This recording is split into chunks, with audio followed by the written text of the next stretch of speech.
So we just saw Uncharted. For the most part, it was really good. And don't really understand all the hate that's going around.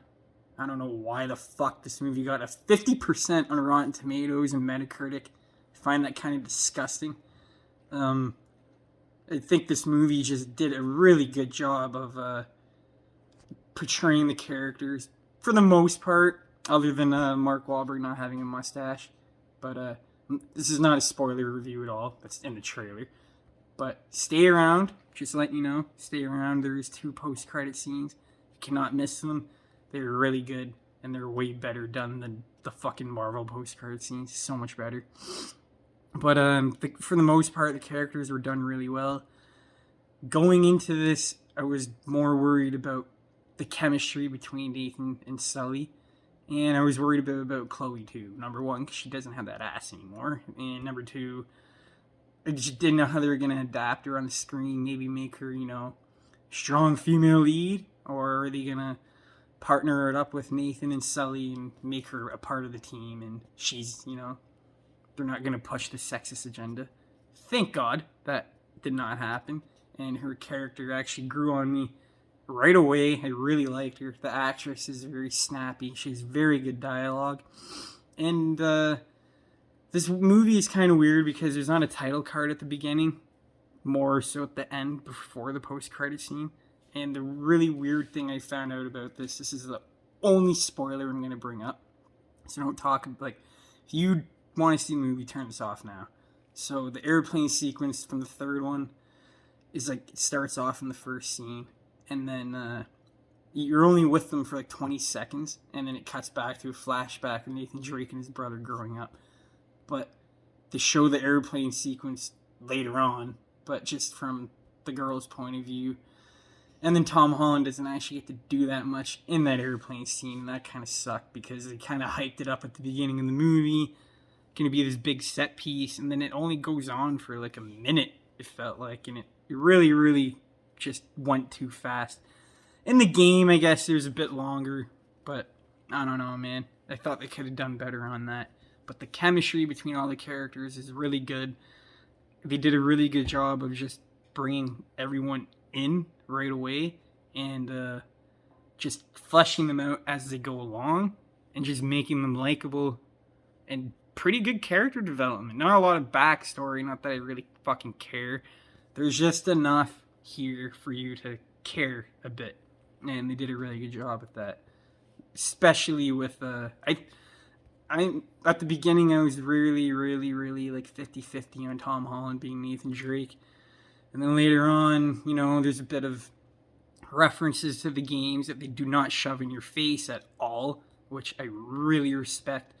It really felt like its own movie, and they just tried to make their own thing and didn't just throw a bunch of fucking, Naughty Dog logos or just stupid references. They know people will catch it right away. There's a cameo in here I didn't catch. There's a couple of things I didn't catch, and I thought they did a really good job. There's a Naughty Dog logo on the briefcase that Tom gets, but the camera doesn't pan there for 5 minutes and oh my god, it's the Naughty Dog logo. No, it's really quick, and I barely fucking caught it, and it felt like a little hidden Easter egg, so it was really cool how they did that. Little things, how Tom will just jump and dive into the water, or kick open the door like you do in the game, or he'll wrap his necklace around his neck, or he'll get the gun holsters and put them on, and then he gets his whole outfit. And then here and there, he'll have, Tom Holland will have his hair, back, but here and there, that little piece of hair will dangle that Nathan Drake has. And Tom Holland, near the end of the movie, by the final set piece, I was alright, I can buy him as Nathan Drake. But I cannot buy him Mark Wahlberg as Sully. He's a good actor. I fucking love the chemistry. They ace the chemistry here.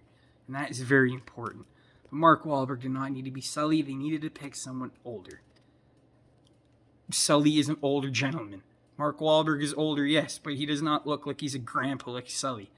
Sully's like a grandpa badass. Mark Wahlberg feels like he's in his 30s, so he did feel like Sully because of the banter and the costume designs, but there was just knowing he was Mark Wahlberg kind of threw me off a bit sometimes. And it didn't happen with that with Tom Holland, which I thought it would have. But he takes a Nathan Drake character and he fucking runs with it. And he's good at it because he's good at being Spider-Man. He's not the best, but he's good. So he's good with fighting people and making quippy remarks like Nathan Drake would do. So, you know what? At the end of the day, I think Tom Holland, other than, what was the other guy's name? The guy in the suit, Nathan Fillion.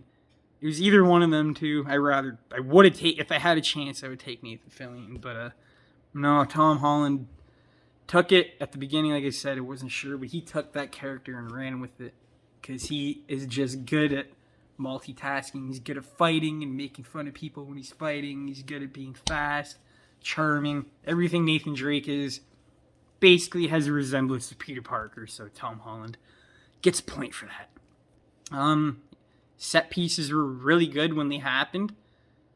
And yeah, soundtrack was good. The only complaint I had about the soundtrack was the original music wasn't present enough. But the soundtrack they had was really good. More emotional moments than I thought there would be. And yeah, just really not the best ending, but an ending you can sit there and go, okay, maybe there doesn't need to be a sequel to this. And this can be its own, just a nice little summer blockbuster to watch. But on to the negatives quickly, since it's going to be long, because there's not too many. I thought the villains were pretty weak. Could have done a better job, but at the same time, in the games, the villains aren't that fleshed out, so it didn't bother me. And then, I'd probably save that.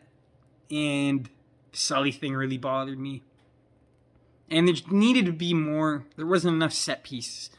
There's the bar fight. There's a set piece when he's running after Chloe. There's a couple of chasing ones that don't really last long. They're really quick.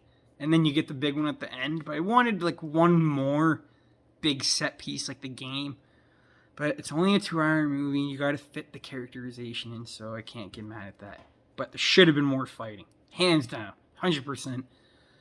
Should have been more fighting. And when the fighting happened, it was good. But I didn't feel like Nathan Drake did get his moment for a couple of seconds, and then it was kind of overshadowed by someone jumping in, kind of like a Marvel thing.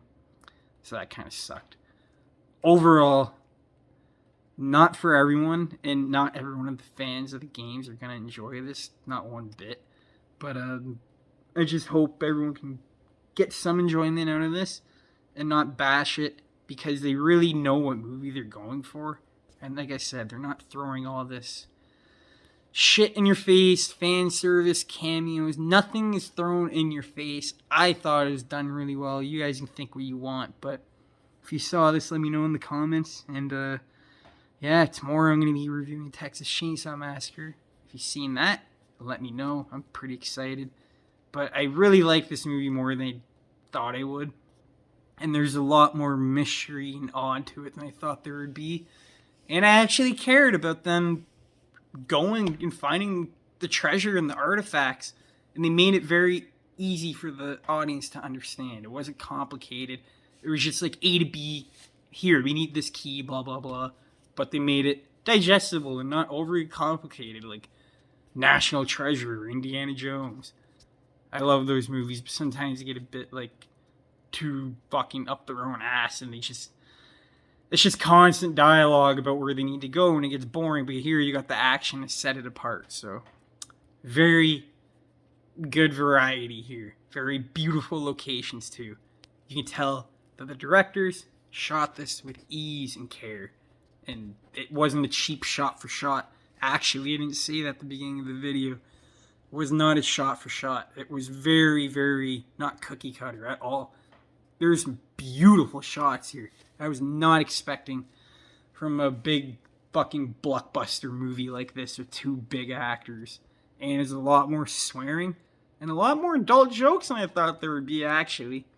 So, like, if you're a kid and you like Uncharted, I think this movie will do it for you, but at the same time it won't, because a lot of this movie is just people talking to each other, which I actually really liked because they nailed that chemistry, and that it was one of the things is the chemistry and the set pieces.